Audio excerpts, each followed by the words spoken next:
This is Boo, a hamster, or more accurately, a miniature giant space hamster, and Boo is going to be my only weapon in honor mode. Boo is a familiar that can only be summoned by Minsk, a character you normally can't get until Act 3, but I used a mod that's letting me recruit him immediately, and now I'm going to beat honor mode by only dealing damage with Boo's bite attack, by having Minsk wield Boo as an improvised weapon, or by throwing an impressive 2 pounds of hamster at the faces of any and all evildoers. I'm planning on having the rest of my party support with crowd control and healing spells, and since Boo only has 20 health, my biggest challenge is going to be keeping my mighty weapon alive in fights, because if Boo dies during a fight and I can't resummon him, then I no longer have any way to deal damage. So, can I keep my weapon alive long enough in honor mode to defeat even the most powerful enemies? Let's find out. And by the way, I have no idea if using mods to recruit Minsk in Act 1 is going to break my game. I just decided to assume it'll work out. What could go wrong? Ironically, I'm overpowered at the beginning of the game. Boo has 20 health and an armor class of 20, and honestly great damage and chance to hit. This is my level 1 power spike, and it is all downhill from here. I recruited Gale to my party and gained some experience by killing a defenseless mind flayer before turning my attention to some looters. I had the brilliant idea of throwing Boo at the coiled rope here to drop this cement block onto 2 of them, which had the unfortunate side effect of slaughtering Boo as well. Lucky for me, the spell to summon Boo can be used in combat, so I could summon a new weapon, but this trick only works once because now I need to short rest before I can summon Boo again. Thankfully, I was able to claim victory with a non-stop barrage of devastating hamster bites and an occasional throw from Minsk to reposition. I short rested after the fight so that I'll be able to summon Boo again in my next battle if needed, because my next battle is undeniable proof that my level 1 power spike is already dead and gone. For my next fight, I cast Grease in the doorway in hopes that my enemies would fall down and that would stagger their approach, but I made the mistake of approaching to attack with Boo, and when Andorn swung his torch, it lit all the grease on fire. This ended up confusing the enemy AI because they didn't want to take fire damage and just kind of stood around instead of approaching to attack. I added to the confusion by casting Fog Cloud in the door, but Boo did take a decent hit before I was able to move back to my hiding spot. Shadowheart is all out of spell slots, so I threw a health potion at Boo to keep him healthy. One enemy finally decided to run through the fire and fog to fight me, only to get bit by a hamster and then for some reason murdered by a friendly fire in the form of a thrown alchemist fire that didn't even come close to hitting Boo or Minsk. I don't know what's going on here. This was very bizarre. I have no explanation other than when you play the game in weird ways, it responds in weird ways, maybe? But anyways, once the rest of my opponents were in the room, the fight became a bit of a loop in which they would try to take down Minsk or Gale. Shadowheart would help them back to their feet, and Boo would try to bite a chunk out of one of their rib cages. But in all honesty, we barely survived this fight. Like, it was barely. And these are far from the most powerful enemies I'll be facing. These aren't even close to the most powerful enemies I'll be facing in this video. I finished off the crypt by killing some skeletons, but I looted all their weapons before the fight so that they wouldn't be able to do very much damage. And my party was pretty beat up, so I didn't have any of them help, and Boo just took care of this one solo.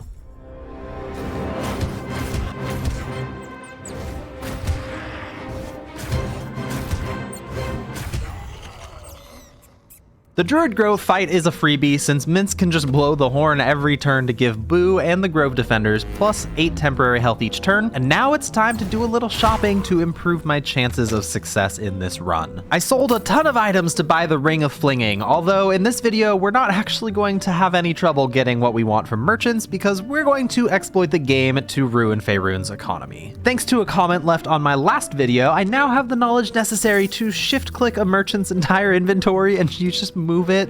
I could just move it into my inventory. It costs almost nothing, but still gives the merchant a ton of gold. And then I can just move everything back and get a ton of gold for selling it. So I essentially just have infinite gold now and can buy whatever I want from any merchant, which will save me hours of pickpocketing time. I also made sure to send enough gold back to camp so that even if they patch this exploit out before I finish the playthrough, I'll still have enough gold for the entire game. I recruited Karlach as a bard and headed out to give my new Ring of Flinging a test run and try to get to level 3. Karlach gave my party a bard rest before heading into battle. Minsk went in first and literally just got butchered, like immediately. It was just 3 attacks back to back and he is dropped. But I can't let Minsk die, because if Minsk dies, then his familiar, Boo, will disappear. So I had my new bard Karlach come over and use Healing Word to get him back on his feet, and it's time to test out his new ring, right? Nope.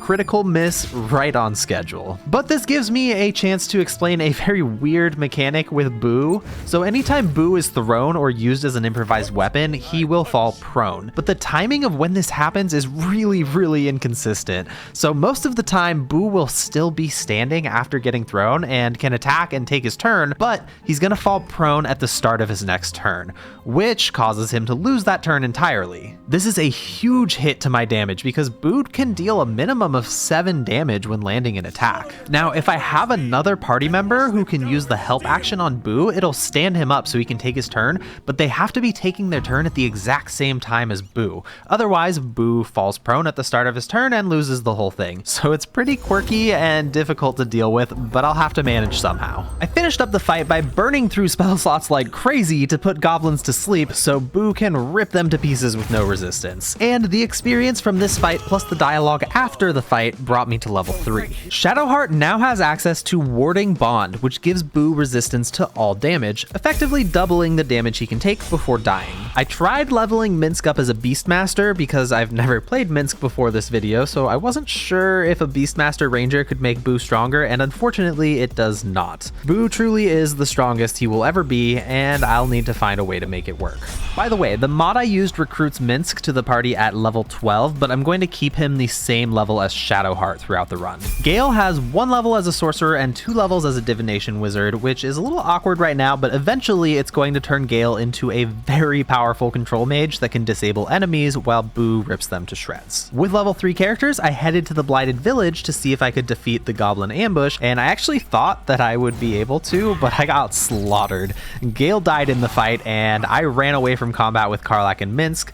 Shadowheart took some shared damage with Boo because of Warding Bond, but was otherwise not involved in the fight. I'm hitting a lot of roadblock moments pretty early in this attempt, but here's the deal. If I didn't think I could somehow manage to beat the game with Hamster, I really wouldn't have started in the first place, so it's time to experiment. I changed Minsk to a barbarian and went with Wildheart Wolfheart in hopes that it would give Boo advantage on all attacks in combat while I'm nearby and raging, but even though the tooltip says it works on melee attacks, Boo's bite doesn't seem to qualify, so it must only work on weapon attacks. But anyways, I did manage to kill 2 goblins before killing myself so I could go try something else. Since Wolfheart isn't working, I tried Eagleheart, and I put on the boots that give me lightning charges when I dash. Eagleheart barbarians can dash as a bonus action, so I was thinking I could dash, then throw Boo and get some extra lightning damage and accuracy. But first, I figured I might as well just head to the Underdark and get my gloves. The gloves I need are a quest reward for saving Bibberbang Boy. Bibberbang. So these gloves give me another 1d4 damage on throwing and improvised weapon attacks. I headed back to the Blighted Village and quickly found out that my lightning boots are not going to be a good option. They did increase my damage sometimes, but unfortunately the damage can proc onto Boo, and that just isn't going to work. Boo does not have enough health for me to be occasionally damaging him throughout a fight. And I also got the Caustic Ring, which adds 2 acid damage to weapon attacks, and it doesn't work either because throwing Boo is not a weapon attack. So, I mean, I might be a little screwed with this challenge run, but I'm stubborn, and roadblocks like this are only ever going to make me want to succeed even more. I still think I can do it, but wow, there's a lot of things that I thought were going to work that are just not working. So if Eagleheart isn't a good option, then we're just gonna have to go with the classic Berserker Barbarian. This lets me use my bonus action to throw Boo or use Boo for an improvised weapon attack while I'm raging. Since I have Karlach in my party, I need to take down the Paladins of Tyr, so I use Minor Illusion to get Anders split from the rest because he is the biggest threat by far because he can use Divine Smite. And here's a perfect clip to show why Paladins are so dangerous in Baldur's Gate 3. This dude takes me out with a 28 damage Pommel Strike, which is supposed to do between 1 and 4 damage, but he can smite off of it, so I am down in 1 turn. Karlach's Healing Word got Minsk back on his feet, but we really gotta take this guy down fast, and Boo did land a 10 damage hit, which is a good start. I tried to use Tasha's Hideous Laughter on Trin with Gale upstairs, but even with Karlach reducing Trin's saving throw by using Cutting Words, she resisted the spell. Honestly, rough start overall, but nothing that can't be fixed by picking a hamster up and bashing some dude across the head with it several times. It's a good thing that I have infinite money on this run because almost every single fight is burning through all of my spell slots, but by spamming Tasha's Hideous Laughter and Sleep, I was able to keep the fight under control for long enough to bash everybody across the head and beat the Paladins of Tyr. Since I've been exploiting merchants so much, I have a lot of random inventory, and I actually had a ton of options on how to deal with this dying gnome, and for my first time, I cured the gnome instead of just ripping her boots off and peacing out, and it turns out she gives you the boots as a thank you, which is nice. So with these boots, I can easily get past the Dwergar by the lake and gain access to the Grimforge. Now I was super close to level 4 at this point, so I went out in search of easy experience, and I ended up at the Burning Mansion, and if I were Counselor Floric, I would fire every single one of these guards and maybe even accuse them of treason or something, because if a hamster can break down this door, then they're obviously not trying very hard and they're faking it. Or I don't know, maybe they loosened it for me, but I really don't think so. I was able to save Counselor Floric and even headed in to save this dude trapped under a beam. Maybe after we finish saving the world, we'll start a fire department and call it Minsk and Boo, we save you. We could even write a jingle. If you wake up in a house that's full of smoke, don't panic. Minsk is here and Boo's in his coat. If you see a drow show up with a torch, don't panic. Boo will bite a hole in your porch. I don't know, I might need to workshop it a touch, but it could work. I stopped by Lenore's tower and had Boo challenge the stool to a death match, which of course we won. And now I have the Club of Hill Giant Strength, which is gonna let me throw Boo further and hopefully add some damage through the Tavern Brawler feat, except I found out that apparently Boo doesn't really work like that. I get the Tavern Brawler accuracy bonus, but it doesn't seem to add anything to my damage. And you can see that while I'm fighting these magma methods, because it actually shows my range of damage pretty well. I land a critical strike for 17, followed immediately by a pathetic 6 damage hit, 2 of which is coming from rage. So without rage, I'm only hitting for 4 damage here. And I should be getting a +4 on top of all of my other sources of damage from my strength. So it's just not working. At least Boo's bite attack is still doing some damage. I thought I'd see if I could deal some damage by throwing Boo from a great height, so naturally I tested it against Grim since he's weak to bludgeoning damage, and it went terribly. I dealt nearly as much damage to Boo as I did to Grim, and it's really not surprising because Boo literally weighs 2 pounds, so I'm just imagining Grim standing there feeling a light tap on the shoulder and being like, oh, look, there's a half-dead hamster on the ground next to me. Better stomp it. Joke's on him though, because a hamster can bite the Forge Hammer lever, and with a combination of Sanctuary and Invisibility, I was able to smash this guy the 4 times necessary to win. My game actually did crash during this fight, so I had to do the whole thing twice, but that is to be expected when using mods, and I didn't lose too much progress because I had saved right at the beginning. Still looking for as much easy experience as possible, I picked a fight with some animated armor. I lured them all next to each other, and then I moved a Susser Bloom over because it just completely disables them. They can't do anything at all. So the rest of the fight was just 37 rounds of Boo gnawing his way through their metal armor so that I could claim 300 experience points. There's an item in the Grimforge that I needed for Gale that'll make his spells harder for enemies to resist, so I picked that up and equipped it before heading over to fight some mimics. Given Minsk's story later on, I felt like it was appropriate to let him piss off the mimics so that I'd have a cutscene with him in it. But when it came to actually fighting the mimics, I was way in over my head. These guys have resistance to physical damage, and I can barely hurt them. I literally need to do 450 damage to them because they have resistance to everything and 75 health each. I got frustrated and just left. They'll be here later if I want to kill them. Considering almost everything has gone wrong or not how I expected so far, it felt appropriate that throwing Boo at a stalactite was no better. I wanted to crush the skeleton in the casket with a stalactite, but it turns out that Boo falls faster than the stalactite does and breaks open the casket, ejecting the skeleton right out of harm's way just in time. And because of this, Minsk started combat with his action missing, so I just had to stand by helplessly and watch as the skeleton went and freed all his buddies. They didn't prove to be much of a threat, but I was just really hoping to have an easy fight, and that's obviously too much to ask. That's not in the cards for this one. Now, for anybody who's out there questioning my sanity right now, which is fair, you should know that I do genuinely enjoy messing around in games like this because it gives me a chance to learn how game mechanics work, and I experience things that I wouldn't have seen otherwise if I was just playing normally.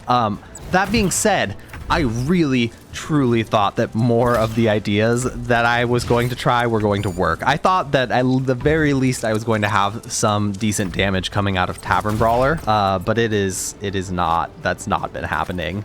And I'm real stubborn, and I'm almost positive that I can do this even if I don't find anything good that works. But there is a light at the end of the tunnel because while I was editing this video, Baldur's Gate patch 6 came out, and it looks like Tavern Brawler maybe wasn't working for improvised weapons as intended, so maybe in Act 2, I'll be able to get some more damage out of Boo, and my Barbarian Wolfheart, I should be able to get advantage on attacks, so I'll have to rethink what I want to do with that. But for right now, I have some pretty strong enemies that I need to take on before I can go to Act 2. The first enemy I wanted to take out was the Boule, but unfortunately using Command Halt didn't prevent him from fleeing, so it just dipped out, leaving me in combat with some Minotaurs.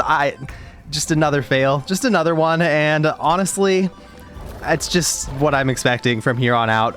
At least the Minotaurs had like jumped off the cliffside doing a ton of damage to themselves, so they were really hurt, and I was able to finish them off for some easy experience. And I headed back over to fight the Mimics, and my plan here was, okay, Boo only weighs 2 pounds, but let's have Boo drink an elixir of the Colossus, and now I weigh 22 pounds, and can that do some more damage? Not really. Honestly, not really enough damage. It's not doing enough damage to be super worth it. I am going to try stacking it with the Enlarge spell later on. I didn't have Enlarge yet, but you know, at some point I'll try that, and maybe we'll get enough damage to be worth throwing Boo off the ledge. But I at least found out that I need to use Featherfall on Boo when I'm throwing him from up high, because while Boo does not take damage from being thrown, Boo still does take fall damage. So if I combine it with Featherfall, then I can throw from any height and I'm good to go. I spent 30 rounds of combat beating the Mimics to death with a Hamster, and having the Hamster use his little tiny mouth to bite their big mouths until finally we had them dead. And I averaged about 15 damage per round, which is not great.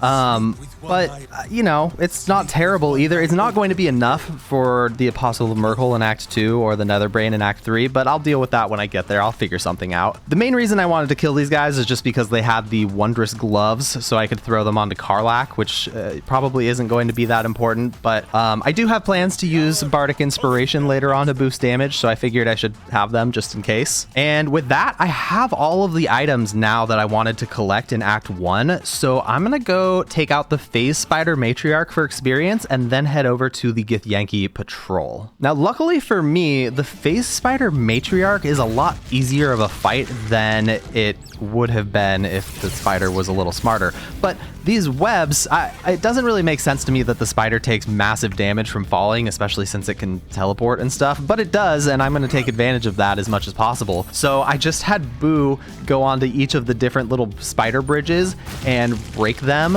when the spider matriarch was here so that it would fall and take a ton of damage, and that gave me a huge boost in the fight.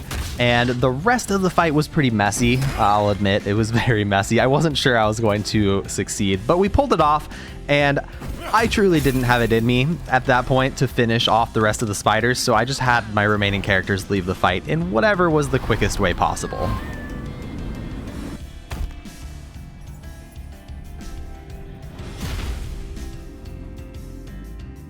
Now, I'm not going to show very much of this fight because it was incredibly long and boring, but I did have the goblins attack the Druid Grove so that I could have help from the Grove defenders, and I pretty much just threw Boo into the fray immediately, and they can't really kill Boo. They are not very good at it, so it was just long. It was just a very long fight. It felt like it was probably a bad idea to do this because I'm already using mods and the game might crash more if I start messing around, but I decided to let Volo gouge out Minsk's eye so that he could have the see invisibility eye, and you know, hopefully it's fine. Hopefully that doesn't cause an issue later, and if it does, that's, you know, that's just how it goes. Now, the Githyanki Patrol is a very, very scary fight ordinarily, but for some reason, whatever I have done during this playthrough has caused them to just be hostile by default instead of talking to them. And since they're already hostile, I can lure one of them away with Minor Illusion. And so I used a series of Minor Illusions to bring her way far away from the rest of them, and actually brought them all the way over to this soldier, and they initiated combat with each other. By having Shadowheart use Bestow Curse Dread, I can make it possible to skip this soldier's turn for 10 rounds of combat in a row. I have a Divination Wizard and a Lore Bard, so I can guarantee she fails the saving throw on this cast. So now that she's cowering in dread, I can just beat her to death with a hamster while she does absolutely nothing to stop me. And she is the only tough enemy in the patrol, so I am all set to head to the Githyanki Creche. In the mountain pass area, I grabbed all the items I wanted from merchants before heading straight to the Blood of Lathander mace. It did take several resummons of Boo to kill all of the force field energy sources, and I even had to take a good night's rest and reset all of my short rests and everything so that I could come back and finish off the last one. But after that, I yanked the mace from its holding cell and made my way out of the Githyanki Creche, leaving it to its fate.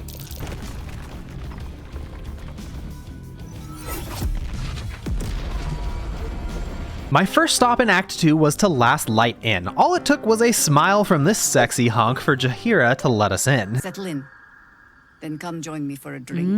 And I purchased a few items that'll help me improve my odds. I grabbed a bow that allows me to cast haste and a cape that can create fog clouds. My first fight will be ambushing Karnas, and I grabbed some soldiers and brought them with me and determined which ones are more likely to survive and cast warding bond on them, and the other ones, maybe they'll make it, we'll see. Gale's spells are pretty difficult to resist, and as a divination wizard, he can sometimes guarantee that an enemy will fail their saving throws. I used slow on the entire enemy force so they'd have a sluggish start to combat, and I initially tried using Boo as an improvised weapon to see if my Tavern Brawler feat would apply extra damage, but turns out even in patch 6, Boo remains completely unimpressed with my attempts to wield him like Thor's hammer, and I don't get any extra damage. So throwing is my best option, but throwing at close range gives me disadvantage on the attack. Still, it's worth risking the chance to miss to deal an extra 4 damage per hit. Plus, Boo can blind enemies after being thrown, making it so my next attack, it just has a regular chance to hit because advantage and disadvantage cancel each other out. My small army did surprisingly well, and we made it through the entire encounter with no casualties. Probably just a testament to Boo's prowess as a commander. Who knew a hamster could inspire such bravery? Forget Sun Tzu, we have Boo. After the fight, I freed Dolly from the Moon Lantern to give my party immunity to the Shadow Curse, and I made my way to Moonrise Towers. At Moonrise Towers, I bought the risky ring to give me advantage on all attacks so that I can at least stop attacking with disadvantage. I also bought a few potions of Angelic Reprieve, which provides my character with the effects of a short rest. Since my Summon Boo spell refreshes on short rest, these could come in handy if I need to refresh my spell in a pinch because Boo died in a battle. Because remember, if Boo is dead, I literally can't do damage. There is no way for me to hurt enemies while Boo is dead. I made my way down to the dungeon because I need to save all of the prisoners. First though, I dropped by the warden's office and we are going to slaughter her. Now, we are way underleveled for a wide-scale battle down here, but if everything goes smoothly, there shouldn't be a fight at all. Famous last words, right? But I have a good strategy in mind, and we're going to enter turn-based mode and use hold person on the warden to paralyze her. As a sorcerer, I can force her to roll her saving throw with disadvantage, giving my spell a higher chance to land. Hold person also gives my attack 100% chance to hit, and they will always be critical strikes. Then I have Shadowheart use haste on Boo so that he has an extra attack, and my first 2 attacks dealt 12 and 16 for a total of 28 damage. Now here's the fun part. Instead of ending turn to get my action points back, I'm just going to turn off turn-based mode and spam attack with Boo,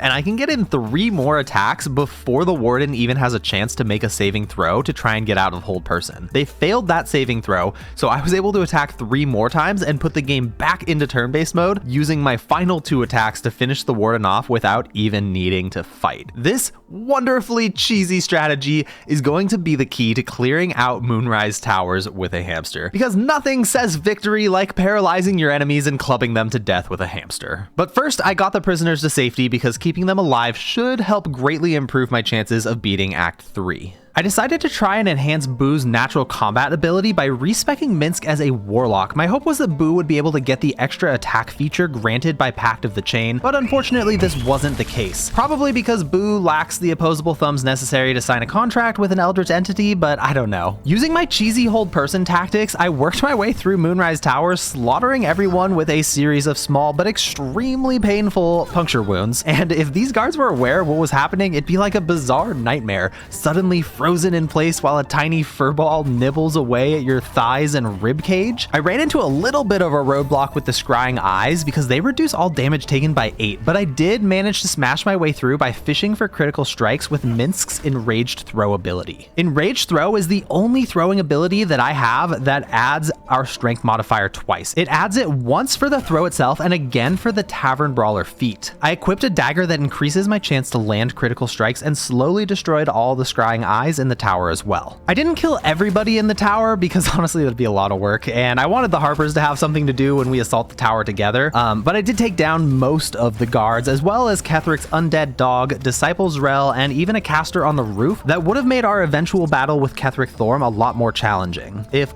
only I could use Hold Person on everything in Act 2, but alas, it only works against humanoids and most of the enemies from now on are undead. I decided to kill the Rich Thorm because Boo can help make this fight a lot easier. These boards can be attacked, causing moneybags here to fall into the room below, and they cannot get out. So now all I need to do is take down the skulls, because each one we kill will weaken our main target. Unfortunately, it isn't going to be that easy. I got slaughtered by these skulls, and I figured I might as well take the opportunity to run a test on another build. I want to see if sneak attack works while throwing Boo, so I respect Minsk to a rogue. My experiment had mixed results. Turns out using Boo as a rogue sneaky accomplice isn't foolproof. Sure, sometimes I can land a sneak attack, but sometimes Boo ends up being the one sneak attacked, which is a betrayal that Boo simply won't stand for. Back to Berserker it is. While fighting the skulls, I tested one more thing. Gale used a superiority die gained from a feat, and used the ability Commander's Strike on Boo,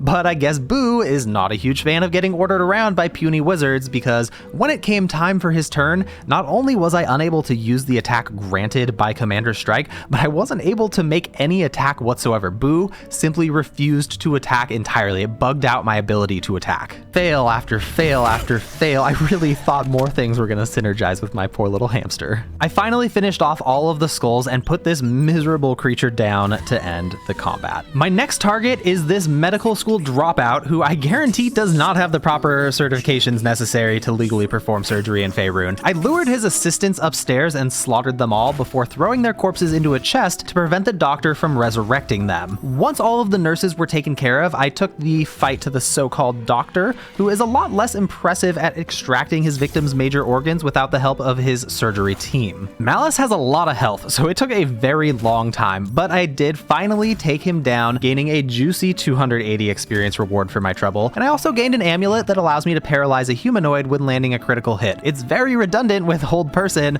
but at least it's an extra way that I can paralyze people in Act 3. Maybe it'll come in handy. I didn't really feel like dealing with Balthazar and Char's Gauntlet, so I just let him die to Char's Justiciars, and his meat golem flesh managed to finish off just enough enemies to level my party up to 7. I collected an important item, the Callous Glow Ring, which allows me to add 2 points of radiant damage to my hamster throws as long as my target is illuminated. Because nothing says take that evildoers like a radiant hamster projectile, and honestly I'm a little disappointed in myself for not casting light on Boo in this video, but we can maybe try it in Act 3. I failed my saving throw to reveal Mirror Image Minsk's ambush, but thanks to my magic eye from Volo, I popped him out of invisibility and launched my own ambush, winning the fight pretty easily because it was 2-on-1. Ready for another failed experiment? I tried to stack the Elixir of the Colossus and Enlarge onto Boo so that I could hopefully increase his weight high enough to deal bonus damage when throwing from a great height, but they just wouldn't stack, which was frustrating. Note to self, hamsters are just not meant to be thrown like bowling balls no matter how many potions you feed them. Honestly, there's so many things that I had hoped would work and they just don't. Boo just does not synergize very well with this game in general. But while I was pouting about how almost nothing synergizes with Boo, he went on the hunt and started exterminating all the rats in the area. Classic Boo, taking matters into his own paws. Eventually though, Boo got in over his head, finding himself on a full-on rat battlefield. And let me tell you, those rats were no joke. I needed to spam a pretty absurd amount of healing spells to keep Boo standing, and even decided to do something that I had hoped to avoid for this playthrough. I haven't used any Barrelmancy style tactics in this playthrough, and I don't expect to use any, but this fight was just taking so long. I wasn't ever going to lose this fight, but I was at risk of losing my sanity, so I put a single caustic bulb on the ground and had Boo attack it to bust it open, and the acid killed off most of the remaining rats for me when they came over to attack, and probably saved me 10 minutes of pointless suffering. The swarm of rats were actually just a single Dark Justiciar that had turned into a hive mind of rats, so I killed the Justiciar and headed over to Yrgir. Defeating these rats is the key to helping Yrgir out of his contract with Raphael, so I gave him the good news only for Raphael to show up and claim subcontracting the job was not allowed. In short, You're in breach of contract, my friend.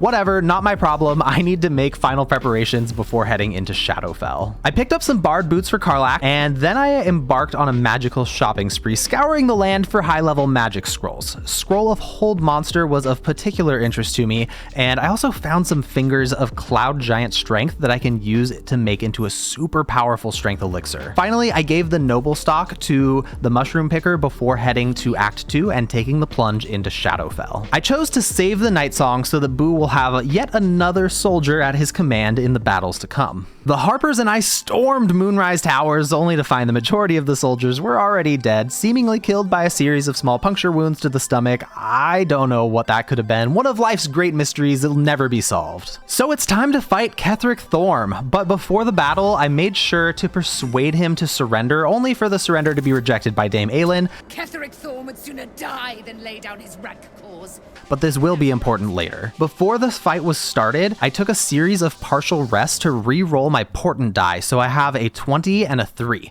My plan was to use the 3 for Hold Monster, and then the 20 to get a guaranteed critical hit on a powerful attack. Well, that's a big mistake for me, because I forgot Ketheric is undead, probably because of how alive and human he looks, and I just ended up using the 20 on a saving throw for Dame Aelin, because I'm pretty sure Larian fixed Shield Bash, and I didn't want her to fall prone. But this fight was overall pretty easy, and after winning, it would have been time to enter the Mind Flayer colony, except that I'm not level 8 yet, and I'm really worried about my chances of defeating the Apostle of Myrkul, so I decided to go power level to 8 first. To gain some quick experience, I went and I talked Thizzlebold Thorm to death, except I had the wrong character do the talking by accident, and I ended up needing to use 3 inspiration to get the job done. I also lured the Githyanki away and used Hold Person to kill them one at a time. The leader of the Githyanki has a +10 on saving throws, which is just not going to make Hold Person. It's not going to work for me. So it's much easier to do this the old-fashioned way by picking up a hamster and smashing it into their face over and over and over and over and over. My last big fight was the Shambling Mound, but again, this one wasn't too tricky. I ran around killing the extra enemies first, and once they were dead, I fled the scene. Then I came back and used Hold Monster and bashed this tree to death with my hamster club over and over and over and over and over. Just a few experience points shy of level 8, I fought some weird fishy creatures to make it the rest of the way, and at level 8, I had Minsk take Dual Wielder so he can use his Strength Club and the dagger that increases his chance to hit critical strikes at the same time. In the Mind Flayer colony, I decided to save Zevlor, and the fight actually got pretty messy, but in the end, it wasn't too bad, which means it's finally time. It's time for an epic showdown between a single hamster and the Apostle of Myrkul. Now, if you were in my shoes, how would you have approached this fight? Because we're in honor mode, which means I only have one shot at this. I can't mess it up. Myrkul can crank out pretty insane damage numbers,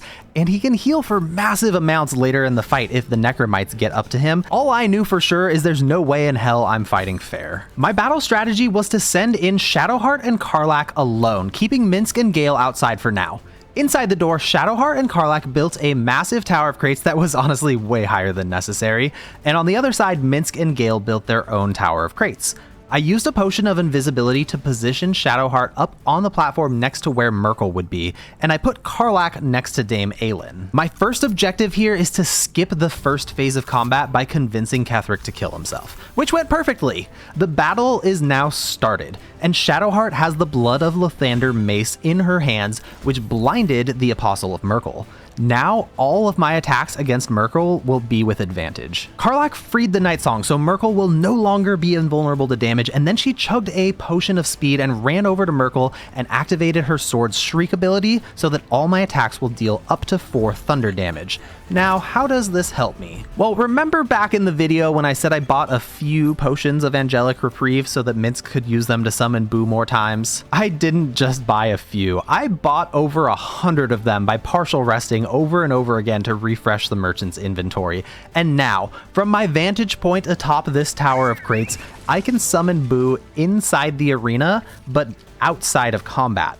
I can then put Boo into sneak mode and approach the blinded Myrkul. Since he's blinded, his vision cone isn't blocking my path, and once I'm close enough, I can click to attack Myrkul, and Boo will enter combat and run over and land a single bite attack on Myrkul. Then Minsk can refresh his Summon Boo ability by drinking a potion of Angelic Reprieve and summon another Boo to launch another attack. I have an army of over 100 boos to toss at this monster in the first round of combat. Now you might be thinking, oh my gosh, that's so many, that's excessive, it's too many, but I promise that's not the case. I forgot to take into account Myrkul's physical resistance to damage. So he resists physical damage, which cuts it in half, but then it reduces it by another flat 2, which is a serious problem. So Boo barely does any damage on hit, and the thunder damage from Karlach's sword can get completely negated if I only roll a 1 or a 2 for the damage on that. So I had forgotten about this magical plate ability that reduces damage by 2 when I came up with the strategy, and because of that, I'm not going to be able to finish him off in just 1 round. Since my damage isn't going to be enough for the one-shot, I decided to build a staircase of crates so that Boo could kill the Mind Flayer first. I had Gale cast slow on both Myrkul and the Mind Flayer to reduce their armor class by 2, and while it might say 75% accuracy, my little Boo landed every single attack until this squiddy was dead. Next, I turned my attention to the Apostle of Myrkul and attacked with every last Boo in my army. Did this take an insanely long time? Yes it did. Do you have to sit through the whole thing? No, of course not, absolutely not. All you really need to know is how much health this boner ended up with by the time I ran out of potions of angelic reprieve, and that number is 92 health. I need to deal 92 more damage before any necromites can approach Myrkul to sacrifice themselves and provide a massive heal, because if that happens, I'm probably going to lose the save file. There's no way my damage can hope to outpace 40 healing per turn. To ensure that I'm doing as much damage as possible, I had Minsk boost his strength to 27 with an elixir of Cloud Giant strength, and I also destroyed the little pods that were going to spawn more necromites that were near Myrkul, because I just want those to be, I want the necromites as far away as possible. And then I tossed Boo into combat with Myrkul himself. All right, so I'm going to have Gale throw a potion of speed at Aelin so that she can do a little bit important. That's funny. So she can do a little bit more damage to Myrkul, hopefully. Give her a little heal with Shadowheart as well. Yeah, here come these necromites. They are trying to make their way over because they can sacrifice themselves to heal Myrkul. All right, Aelin, let's see what you got. Yeah, that honestly checks out. She's okay. I don't think I want to use a portent die yet to land. I do have the 20 so I can get a critical hit, but I'm just gonna wait a little bit just in case. I don't know what I need. Man, she is just not landing anything. What is this? Okay, so I need to stop these necromites from approaching, so I'm going to have Gale use slow on the necromites so that their movement speed is cut way down, and obviously going to throw it back onto Myrkul as well because I want his armor class to be lower so that me and honestly so Dame Aelin can maybe have a chance to hit anything at all. So now, okay, it landed, so they should barely be able to move. All right, Minsk, let's see what you got. We're going to use Enraged Throw first. That's the throw that does the most damage for me. And we did 9. We did 9 damage with it. Gaze of the Dead. I can use a 12 for that. That's fine. That's not very much damage for the highest damage attack that I have in my arsenal. But I'm hasted by Karlach right now. So I do get to attack 3 times. Wow, that is just not enough damage. That is so bad. I wish I had bought more of those potions of angelic reprieve. I wouldn't have to be risking this right now. But we get to throw 3 times, and I think I need to take out the skeletal involucres. I don't know how to say that. We need to take out the skeleton pods, because if anything gets up to Myrkul, I'm totally screwed. There's no way I can outdamage. They heal for like 40, so there's no way I can outdamage that by just chucking a hamster at his face. Oh god. Okay, so he's got the attack. That's not very much damage, and we saved on the concentration. That's good. Wait, where did he come? Where did this guy come from? He was hiding under the platform. How did I not see him? Come on, don't sacrifice yourself. Don't. Okay, he didn't do it. He did. Maybe, dude, why didn't he do it? I feel like he honestly should have been able to sacrifice himself there.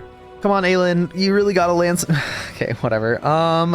I think I give her the portent here, and it's 11. That's it. 11 damage, and two of it was from Karlach's shrieking sword, and she's miss, and this is, man. This is not... I feel concerned, to be honest. So I definitely have to take out this pod right here. It's too close. And they are weak to bludgeoning damage, as are the Necromites. So hopefully this is a one-shot on him. Okay, honestly, it's sheer dumb luck, I think, that guy wasn't able to sacrifice himself to Myrkul. I did not see him. That was like a huge misplay. Did not see him hiding under the platform there. But we're taking it, obviously. Oh, I'm immune to Frightened. I didn't need to use that Portent 12 because I leveled up in Barbarian. I'm immune to Frightened when I'm Frenzied. Oh, I'm making mistakes everywhere. If I lose this fight because I'm one Dame Aelin attack away from winning, I'm gonna be so mad about that Portent 12. Yeah, these guys can't move at all. Like they can barely move with the slow, so they shouldn't be able to get over to him in time, I don't think. Aelin, you gotta land some. Oh no, she's hate. That was her. She ran out of turns for Potion of Speed, so she's lethargic this turn. No, oh my gosh, this is really stressful. Okay, they're popping out. That one's gonna be a problem. That one seemed too close. The one. Oh. All right. Let's just do as much damage as we can. He's so close. It's so close to being over, but I don't think, unless I get like super lucky critical strikes right now, there's no way I'm killing him this turn. And that Necromite over there is very concerning to me. I'm not feeling good. Like if it gets over there and heals him for 40, it's over. I'm not dealing 40 damage per turn. There's no way. But I got the 99% chance to hit, and we're landing all of them, so at least I'm not rolling double critical misses on these throne attacks. But I gotta do something about. I don't know what to do about him though, because yeah, I don't. Maybe I can use command on him and just command. No, you can't use command on undead. I hate undead. Undead in this game are the worst. You can't use anything on. I mean, I could use turn undead, but that does damage because my cleric is leveled up, and so that would not be hamster damage. I'm gonna have to try bestow curse. The Necromite has low wisdom, so I'm gonna have to try. Yeah, it's the only one that is here. I'm gonna have to try bestow curse dread. Okay, I missed. Nope, that's not good. That's so not good. I'm gonna drink a potion of speed, and I'm gonna try again. I have to stop this thing. I can't let it take its turn, so I'm gonna use bestow curse dread again, so that hopefully it will skip its turn next time. Okay, we got it. I think it still needs to fail the saving throw on its turn, which is concerning, but that's where we're at. This guy, I don't think he can do it. Okay. This is really stressful. All right, Aelin, just take away the suspense and land the attack. No, of course you don't. Just hit him. No, I hate you. I hate you so much. Come on, why are you doing this to me? And you hit him with a 1 damage moonbeam. Are you kidding me? All right, moment of truth. Here we go. Okay. Oh, it skipped. Okay, it failed the saving throw, so it lost its turn. This guy was too far away. There's no way he gets to sacrifice himself right here, and I get to attack 3 times plus an enraged throw on Minsk's turn, so I should definitely be able to do 7 damage with 4 attacks. Like that's definitely. I think we have it. I think we have it right now, and yeah, I think we got it. Okay, this is wow. I really didn't think this fight was gonna come to be this close. But yeah, that magical plate damage reduction is huge. Okay, here's the moment of truth. There's no way we fail. It's 7 health, and we have 4 attacks right now, all of which could do 7. I only need to land 2. Okay, there we go. Yes.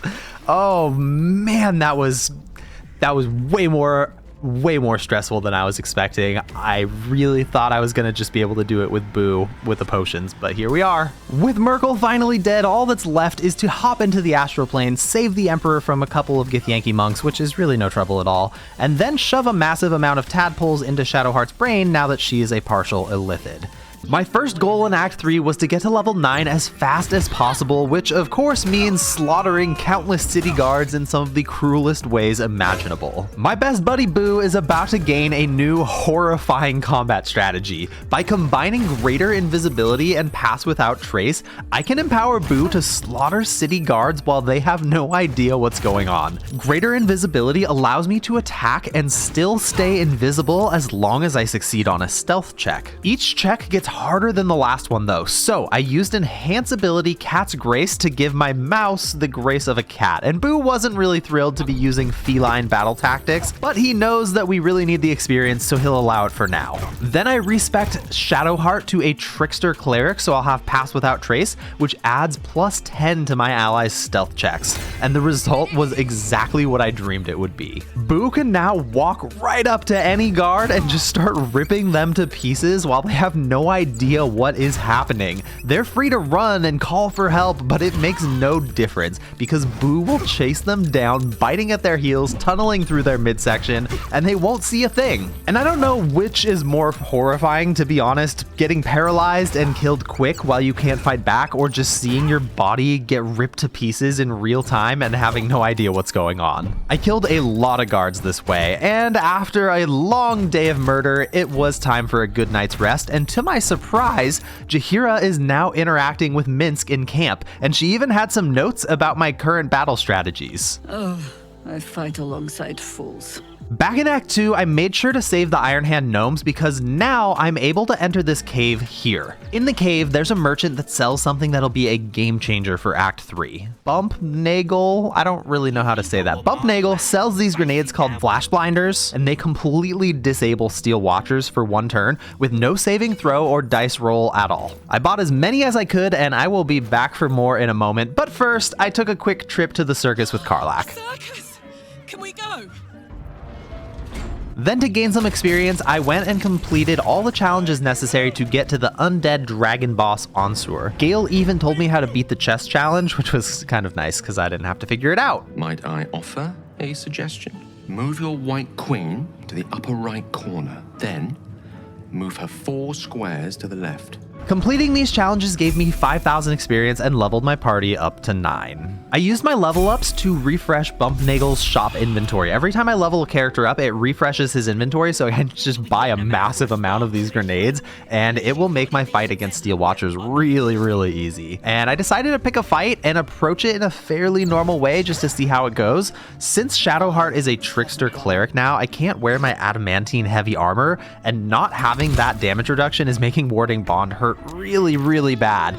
That said, the grenades work perfectly, completely disabling the Steel Watcher as many times as necessary. Boo died during the battle and I had to resummon him, but I eventually took out all the guards except for the Steel Watcher, and instead of continuing to waste my grenade supplies, I just used Hold Monster for the rest of battle. It has a 100% chance to hold the Steel Watcher, so there's literally nothing it can do to get out. I'm gonna be honest, it feels pretty incredible to have a 100% chance to land and maintain Hold Person, or Hold Monster in this case, and it makes it really, really easy for Boo to just start ripping into my enemies. Everything was going so well in Act 3, and I can honestly tell you, like honestly, I was having a really good time. I was really, really having fun. I was really excited about all of the challenges that I have ahead of me. Minsk and Boo are gonna face them all together. I was having fun, and that's what makes this next part so devastating for me, because all I really wanted to do was keep slaughtering enemies with Minsk and Boo. So I headed into the lower city when something happened that I was not expecting. I did not want it to be true, but Boo sees the evil in your eyes. He knows what you have done to Jaheira. Yeah!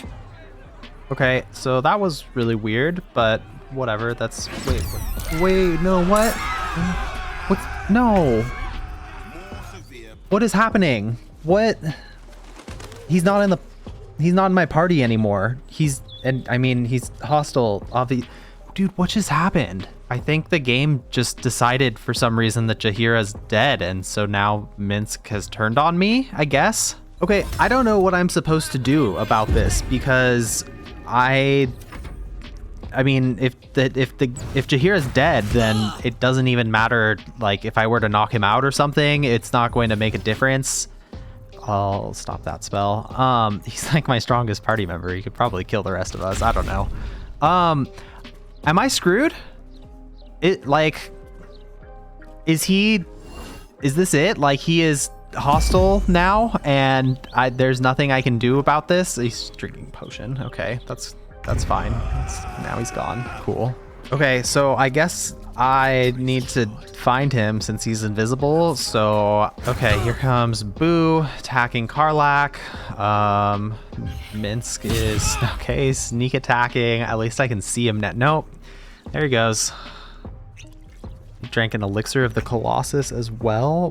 What is he doing? Okay, I need to find him. I need to be able to see him somehow. I have 2 elixirs of sea invisibility, so I'm gonna have Shadowheart drink 1, and I think I'll have Gale drink the other one, and we should be able to find him. Okay, here goes Boo, taking his turn. Here comes a sneak attack, probably, yeah, sneak attack. And another potion of invisibility, but we found him. Another one, but we found him. Stop wasting my potions. Oh my god, he's just pulling weapons out of his inventory. I don't even know why I have that weapon. All right, I guess I'm gonna hold person on Minsk and lock him down because I think that I have to fight Minsk. Like, I don't think there's anything I can do about this, but I'm gonna fight him according to the rules, basically, because I have Dominate Beast. So I'm gonna use Dominate Beast on Boo to mind control him, and he's gonna attack held Minsk. Oh my gosh, and here's Singing Sword for extra thunder. This is awful. This is really awful. I think this is the end. Like, I think Minsk dies here, and there's no way for me to get him back. I don't have Jaheira. The game saved as soon as I entered this area, and it's honor mode. I can't just, F8 and load a previous save. I don't have anything. I'm literally here. This is it. And I think it's over. Yeah, Boo just chugging away, landing some hits. Sure, I'll toss you a port in 14. That's fine. Oh my gosh. So, yeah, it's like done. Like, he's like one hit away from death, and this is it. Oh my god. Oh my god, what happened to his body? And Boo is just there, and now he's just a regular rodent. He's got terrible stats, and it's sad squeaking, and Karlach wants to talk to me about something, and what is wrong with his head? That was Minsk. Oh god, Karlach is like all excited and fangirling over Minsk, but he's dead. I don't know who the Stone Lord is or what the hell he's got himself. I don't know what to do. Legend. I think, oh my god, that is disgusting. Why is he like this? His body is deformed and awful, and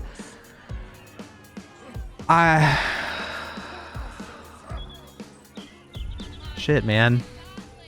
I tried to find some kind of solution for this, but for some reason the game just decided that Jaheira's dead. And then when Minsk died, he was permanently dead as well.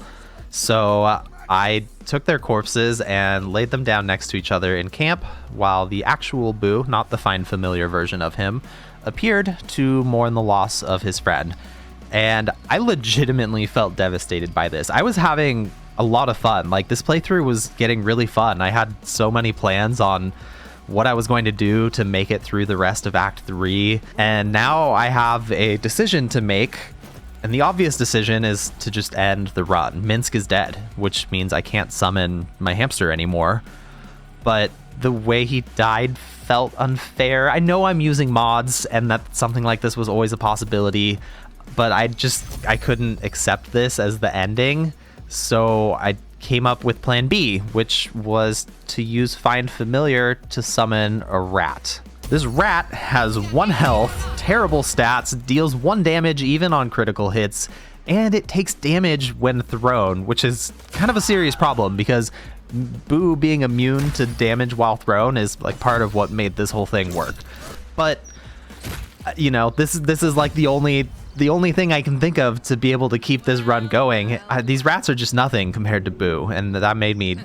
That's sad. I don't like that. So I tried having my characters be warlocks so that my rats could attack twice per turn, but I hated it. It was awful, and I just want to say that I was in a bit of a dark place, and so this next thing I did is regrettable.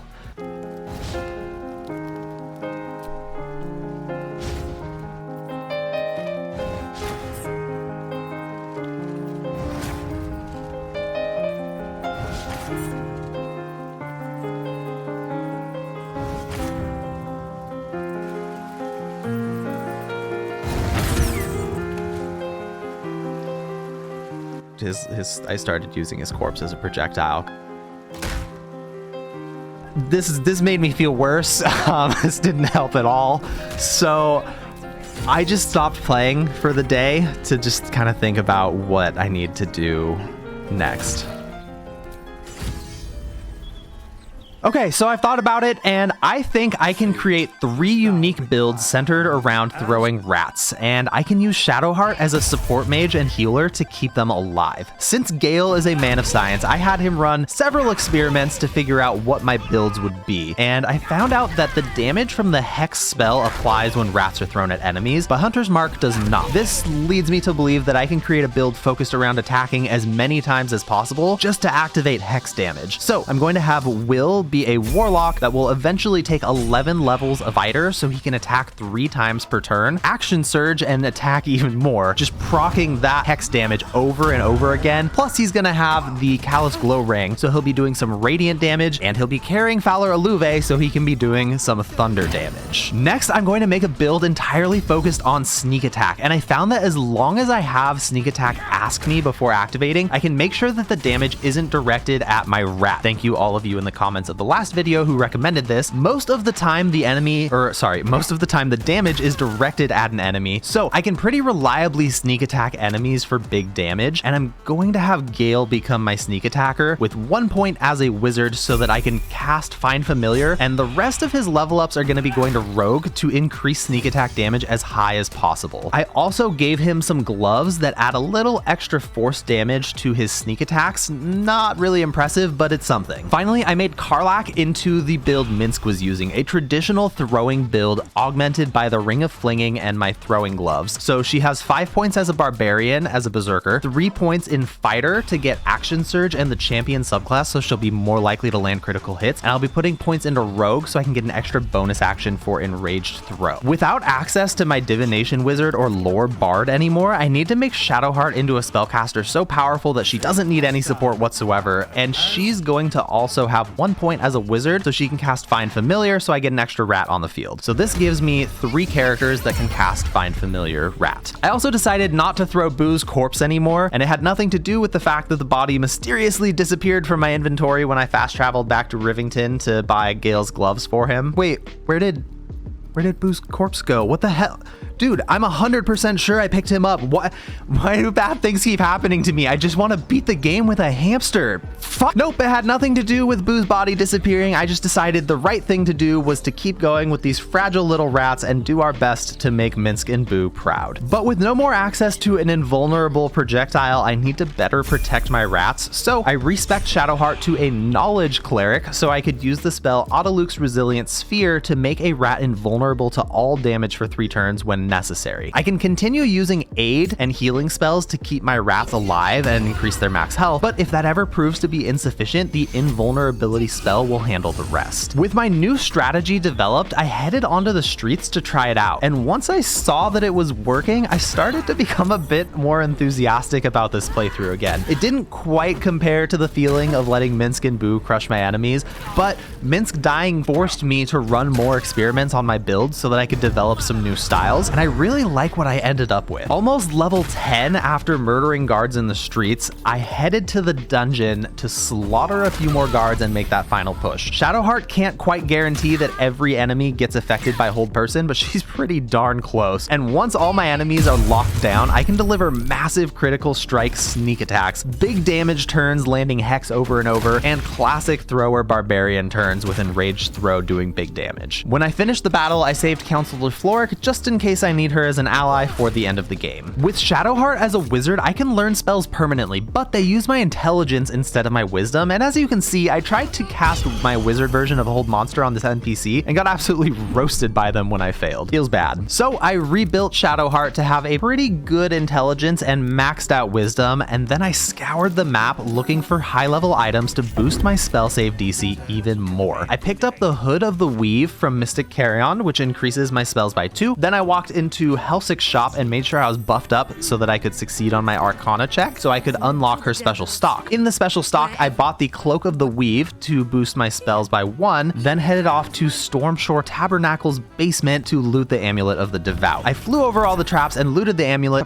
but was cursed in the process. No problem, I'm a cleric, I can remove curses. Well, when I removed the curse, I was surprised, and not just because my character was surprised, but I was surprised. I've never come down here to get this item before. I didn't know that removing the curse was gonna spawn a hostile Deva, but it did give me a chance to test out all my new gear. The Deva has a +9 to wisdom saving throws, which should be pretty good at stopping my hold monster spells. So I disengaged the fight with invisibility so I could put all of my fancy new gear on. Then I came back over and used Contagion Blinding Sickness. Contagion requires an attack roll to land the spell, and then it requires my enemy to fail 3 Constitution saving throws before the disease sets in permanently. And it really is permanent. It says until long rest, but it doesn't go away. You can long rest and this character will just be forever diseased unless they use some kind of spell to cleanse it, which they just don't. They don't do that. Blinding Sickness causes disadvantage on wisdom saving throws as well as blinds my enemy. Now I have a 94% chance to land hold monster against the Deva, which is way better than the 75% chance I was at before using Contagion. I brought my party in and disabled the Deva while we just beat it to death with rats. With Valor Alluve adding a debuff to the Deva's saving throws, there's just absolutely no hope of escape. During a good night's rest, Yurgir showed up at my camp, and remember, I helped him get out of his contract in Act 2, so he told me that Helsic can get me into Hell, and there's actually an item that I need for Shadowheart to complete her build in the House of Hope. So I opened up a portal and headed in. My target was Raphael's Incubus, Harlep. My spells are so powerful now, even when Harlep rolled a nat 20 on his saving throw, there's no escape from this rat race. You are literally just stuck. If you have insufficient wisdom, you have no hope of survival. So I slaughtered Harlep and looted some gloves that are going to increase my spell save DC by 1 more, bringing it up to 26. While I was here, I also took down the jailers that are guarding Hope, but I don't really feel ready to fight Raphael just yet, so I left and will be returning later. My focus for now is actually the House of Grief, and I honestly can't see any way of fighting the House of Grief without getting a little tricky. There's literally just too many enemies in there, and I can only lock down 4 of them at a time. So that's what I'm gonna do. I lured 4 enemies with Minor Illusion and locked them all down with a 100% success rate before clubbing them to death with my army of rats. The rest of my enemies wouldn't be fooled by my Minor Illusions, so I walked down to start the fight in hopes that they'd follow my illusions if they were hostile instead of just neutral, and 3 of them took the bait. I lured them into my hallway of death and slaughtered them. But that would be the last of my gullible enemies. I'd need to lure the rest of them the old-fashioned way, with my body. Mother Superior took the lead, and I saw an opportunity, so I used plant growth to slow the approach of the rest, and I slowly lured Mother Superior towards me using my irresistible body as bait. Once she had crossed the threshold into my hallway of death, it was the beginning of the end for her. Say hello to a cheesy gamer's best friend, Arcane Lock. This door can't be destroyed by damage, so for 10 turns, Mother Superior has no escape. After a couple annoying turns trying to get her Sanctuary spell to come down, I finally had my chance and I cast Contagion Slimy Doom onto her. Then I just waited patiently for my disease to take hold, and now the fight is all mine. Slimy Doom causes Viconia to get stunned every time she takes damage, so as long as I land at least 1 attack each turn, she can no longer fight back at all. I took Viconia down just before the end of my Arcane Lock spell, giving one of my rats the pleasure of dealing the last point of damage. This was an honor that should have gone to Boo, but I can't dwell on that while I still have a world to save. With Viconia dead, I invited her remaining soldiers into my hallway of death, first with 2 joining me, then 5 managed to slip in, and I locked down 4 of them and killed the odd one out first. Then I opened the door and finished off the last 4 enemies. My party had reached level 11 with this fight, giving Shadowheart access to a 6th level spell slot, so I can now hold 5 enemies at the same time. I had actually come down here to use the Mirror of Loss to increase my wisdom by 2, so I would have even harder to resist spells, but I forgot that it doesn't work on Shadowheart if you reject Shar, so I don't really feel like respecking my characters to make somebody else into my caster. I'll just accept the fact that my main caster's spell save DC is a little lower than I was aiming for. Now that my spell save DC is the highest I'm going to get it, I'm going to prove how mighty my hamster weapons are, or I suppose rat weapons are, by defeating the great undead dragon Ansur. I stand to gain literally nothing from this fight, but for some reason, my head decided that Ansur is gonna die to this absurd strategy, and I'm not gonna let anything stop me. But there's just one problem. Ansur is undead, which means Hold Monster doesn't work against him. Time to get a little bit creative. I decided to try out Bestow Curse Dread. This ability makes it so my enemy loses their turn if they don't succeed on a wisdom saving throw each round. I drank an elixir of Battle Mage's power to gain Arcane Acuity, which increases my spell save DC by another 3, and then I used a 6th level spell slot to put 100 turns of Bestow Curse Dread onto Ansur with a 100% chance of landing the spell. In theory, this should have a 100% chance to skip his next 100 turns in a row. I don't know if this is a bug or intended, but it seems like Bestow Curse Dread only works every other turn. And my rats got absolutely annihilated by Ansur's magic breath attacks. I killed one of his elemental allies before retreating as much of my party as possible, and Karlach didn't make it, so I had Withers bring her back because it's time for round 2. Before going after Ansur, I killed his 2nd elemental, so it would be just us against him,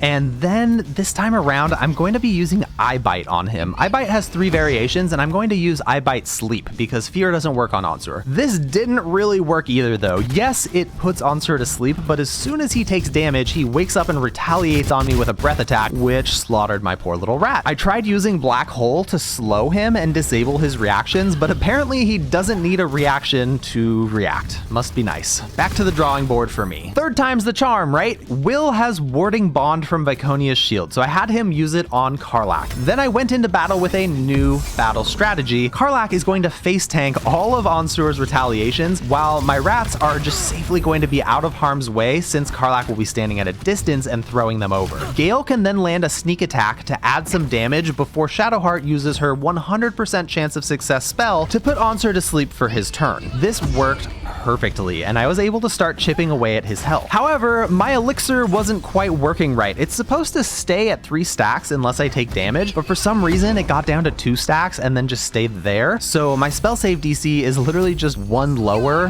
when I'm at 2 stacks, but I had the exact amount necessary to have a 100% chance to land my spell. So even with just 1 lower, I now have a 90% chance to land my sleep spell. But thankfully, this didn't stop me from defeating the dragon. I barely gained any experience for my trouble and genuinely have no idea why I decided to do this, but I bet Minsk would have been proud of our fighting spirit if I hadn't had mind control on his friend and had his friend kill him. I ran a quick test on some gloves that are supposed to allow me to change places with anything I target with a throwing attack, but it doesn't appear to work when you're throwing rats, so I thanked my test subjects for volunteering before paralyzing all 5 of them for the rest of their short lives. I stopped by Gortash to chat, and it's very clear that Karlach wants this guy dead. I can practically taste his blood from here. But I decided to wait on that because I am now ready to go take down Raphael in the House of Hope. Hold Monster didn't work against these flaming meatballs in the House of Hope, but Planner Binding did, so the meatball actually somehow attacked itself each turn to help me finish it off, which was actually really nice. With no more obstacles in my way, I restored my characters fully at the healing hot tub and headed off to battle Raphael. This fight can be difficult if you're fighting normally, even more so if your only weapon is a handful of rats with a slightly above average health pool. Since I helped Yrgir in Act 2, I didn't even need to persuade him to join forces with me. He just did it by default, but Raphael is a bit of a badass. I mean, just listen to this guy. I will make you suffer torment so vile, the hells themselves will shudder to see them. Down comes the claw. For now, down here comes... That's not the kind of guy that's just going to go down without a fight, right? I mean, I'm joking, of course. Raphael is completely screwed. After all, look at that wisdom ability score. Only 16 and no proficiency in wisdom saving throws. I have a 100% chance to succeed on my spells against Raphael. That said, Raphael does have a feature that lets him get out of effects that incapacitate or control him, so he's only in them for 1 turn. So I can't hold him down for 10 turns with Hold Monster. I'd have to cast it again every turn, and I would probably run out of spell slots long before he dies. Plus, he is here with a whole army of Cambions that I can't just ignore. So I did the logical thing, and I used Black Hole to group up as many of the enemies as possible and cast Hypnotic Pattern to disable all of them. Yurgir woke one of them up, but thankfully he didn't aim for the main group. And on my next turn, I used Black Hole again to group every single enemy in the room, and I cast Fear on all of them. Fear forced them all to drop their weapons, and they won't be able to do anything but run away for the next 2 turns. And for some reason, even Raphael is controlled by Fear for 2 turns. His passive ability doesn't get him out of this one early. The rest of the fight was just a montage of Raphael cowering in fear because I have a 100% chance to land this spell, and I have a lot of spell scrolls of fear. Plus, I can cast it with a spell slot of my own as a wizard because Raphael's wisdom is so low I don't even need my maxed out spell save DC to have a 100% chance of success on my crowd control. Hope has a front row seat to watch Raphael run away from a group of adventurers that wield rats like baseball bats. At the end of the fight, Hope commented on how preposterous it is that we survived. It's absolutely preposterous that any of us are alive. Honestly, yeah, I can't help but agree with you there. This strategy is ridiculous. I decided to do a little bit of murdering to get the attention of the murder tribunal. My first kill was very far from clean. I had to slaughter several guards before I could leave the scene of the crime, but I did get the murder tribunal's attention as planned. My second kill was a lot cleaner, and I was given the password to enter the murder tribunal. The lore was there, so naturally I paralyzed him and beat him to death with a rat before heading over to stand before Sarevok himself. I'd like to kill Sarevok, but first I need to become an unholy assassin, and that means killing Valyria. Lucky for me, Valyria is super annoying, so I don't mind. As an unholy assassin, I can buy the Ballast armor, which has the Aura of Murder ability.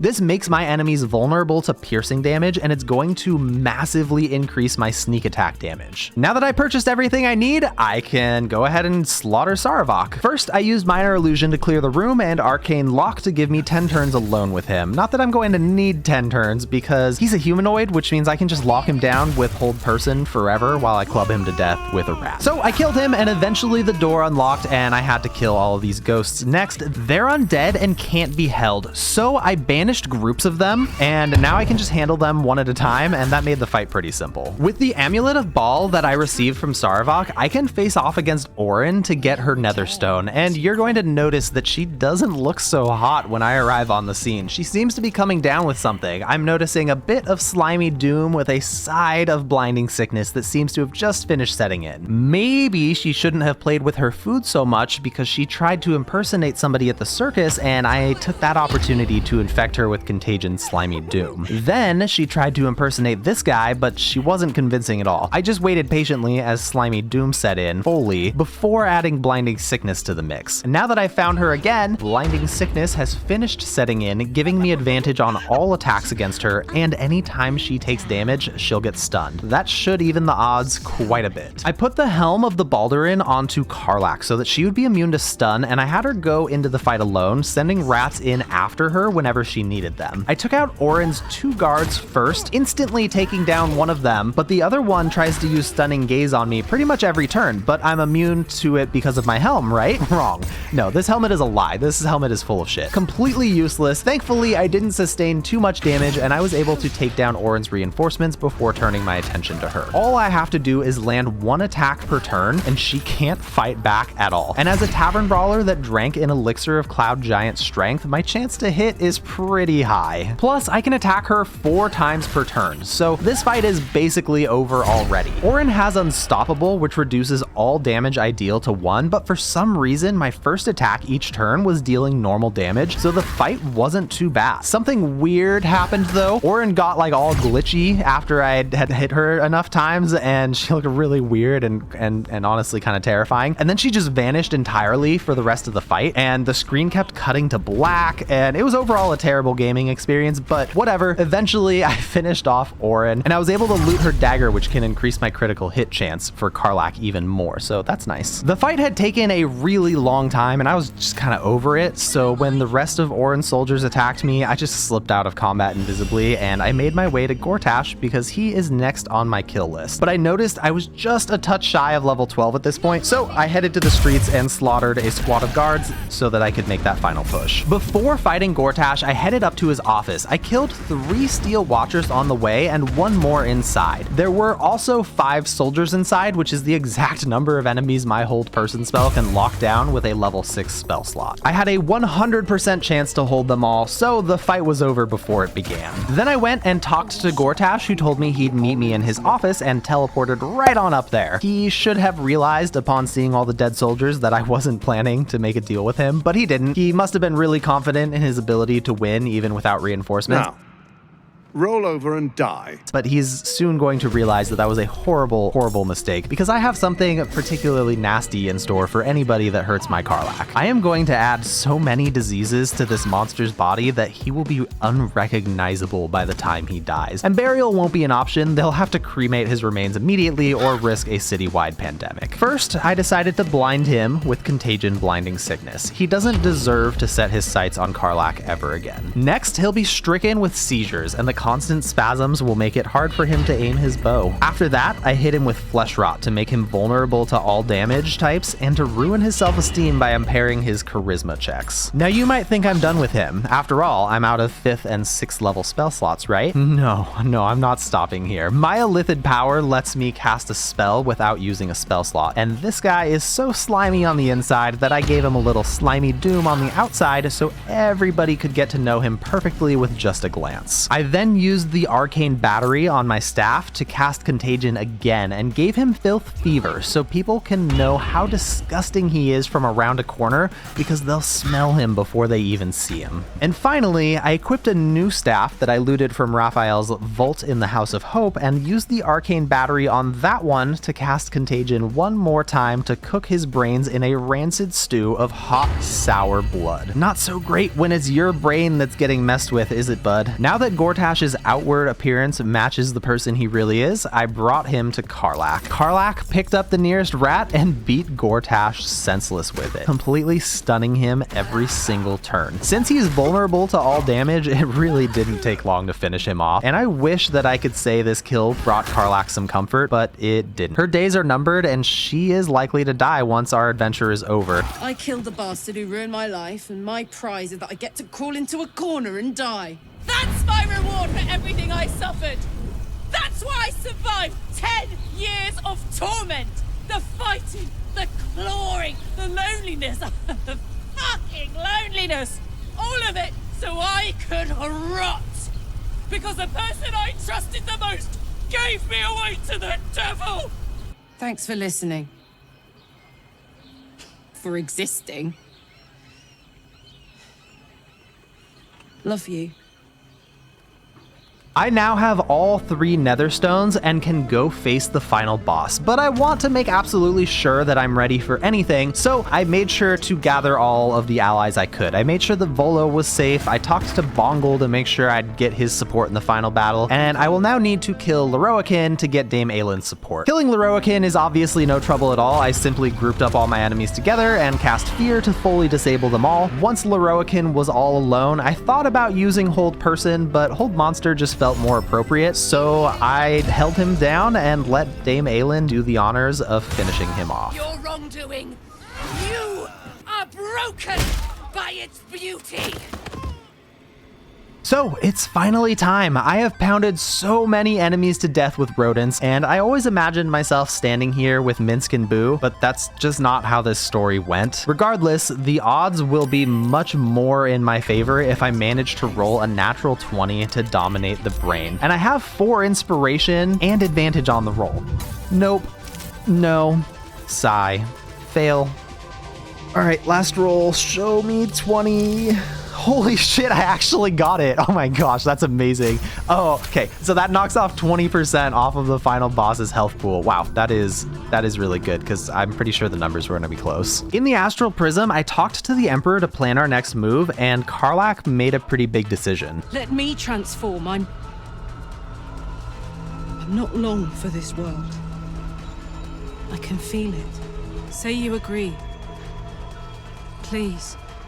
I really couldn't say no to that, so I let Karlach become a Mind Flayer before heading off towards the final battle. I snuck past all of the enemies invisibly, and before I climbed to the final battle, I made sure that all of my party, even the rats, were invisible. And you might be wondering why I made sure to recruit so many allies if I was just going to sneak past everything. And the reason is that I was terrified something might go wrong and I'd need to fight. This is honor mode. I can't just hit F8 to reload if I mess up, so recruiting lots of allies as a backup plan seemed like a good idea in case I needed to fight this dragon. But thankfully, I was able to sneak past all of my enemies and open the portal to the final boss. There's just one problem. Rats can't go through the portal? Dude, what the fuck is that? This portal sucks, man. So rats can't go through the portal. Cool. At least I can summon a new one inside, but it doesn't have any of the health buffs that my rats had. It just has one measly hit point. It's the Knowledge Cleric's time to shine, baby. I'm gonna put my rat inside Luke's Resilient Sphere to make it invulnerable to all damage. Now my rat can't be killed by any damage from getting thrown, but it can still die by falling off the map,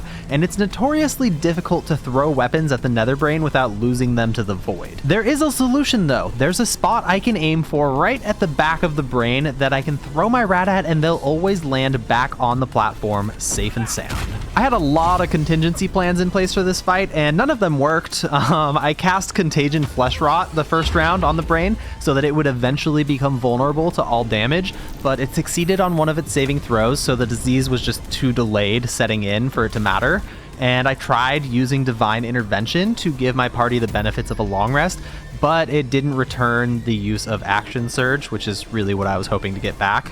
But it didn't matter at all because it turns out my rat throwing builds are more than enough damage to wipe this thing out with only 2 turns of dealing damage. I was able to successfully beat honor mode in Baldur's Gate 3 by throwing rodents, but I couldn't do it with a hamster. Karlach gets to continue living even though it's as an Illithid, and for some reason Minsk appeared at the end of the game as an ally still alive, so I will let him get the last word in.